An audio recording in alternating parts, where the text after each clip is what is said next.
Hello बच्चों, let's read this question. This question says that what is the difference between poikilothermic and homeothermic animals? तो basically इस question में हमसे poikilothermic और homeothermic animals के बीच का डिफरेंस पूछा है। अब अगर इस क्वेश्चन के मैं की कॉन्सेप्ट की बात करूं तो इस क्वेश्चन का जो की कॉन्सेप्ट है वो है बच्चों cold and warm blooded animals. Let me right it over here, it is cold and warm blooded animals. अब हम एक एक करके इन दोनों के बीच का डिफरेंस देखेंगे। तो बच्चों एक तरफ हम लिख लेते हैं पोइकिलोथर्मिक, एक तरफ हम क्या लिखेंगे पोइकिलोथर्मिक एनिमल्स, और दूसरी तरफ बच्चों हम लिख लेते हैं होम्योथर्मिक एनिमल। दूसरी तरफ हम क्या लिखेंगे होम्योथर्मिक एनिमल्स। अब एक एक करके इन दोनों का डिफरेंस देखो। तो देखो जो पोइकिलोथर्मिक एनिमल्स होते हैं बच्चों, इन्हें हम कोल्ड ब्लडेड एनिमल्स भी बोलते हैं। इन्हें हम क्या बोलते हैं? इन्हें हम कोल्ड ब्लडेड एनिमल्स भी बोलते हैं।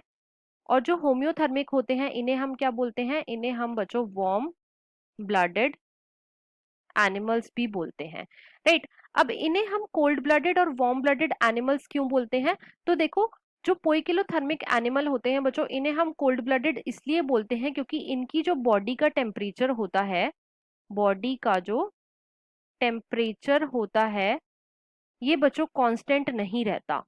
ये कांस्टेंट नहीं रहता, ये एनवायरनमेंट की कंडीशन के हिसाब से चेंज होता रहता है। एनवायरनमेंट की कंडीशंस के हिसाब से चेंज होता रहता है।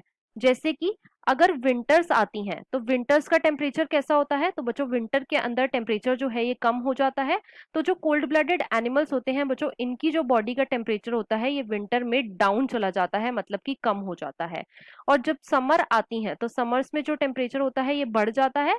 तो जो पोइकिलोथर्मिक एनिमल्स होते हैं बच्चों, इनकी जो बॉडी का टेम्परेचर होता है समर में वो भी ज्यादा होता है, मतलब कि अप चला जाता है। तो हम बोल सकते हैं कि जो कोल्ड ब्लडेड एनिमल्स होते हैं बच्चों, इनकी जो बॉडी का टेम्परेचर होता है ये कांस्टेंट नहीं रहता, ये एनवायरनमेंट की कंडीशन के हिसाब से चेंज होता रहता है, राइट। और होम्योथर्मिक एनिमल्स क्या होते हैं? तो बच्चों ये होते हैं warm blooded animal. Warm blooded का क्या मतलब है? कि इनकी जो बॉडी का टेम्परेचर है, बॉडी का जो टेम्परेचर है ये कांस्टेंट रहता है।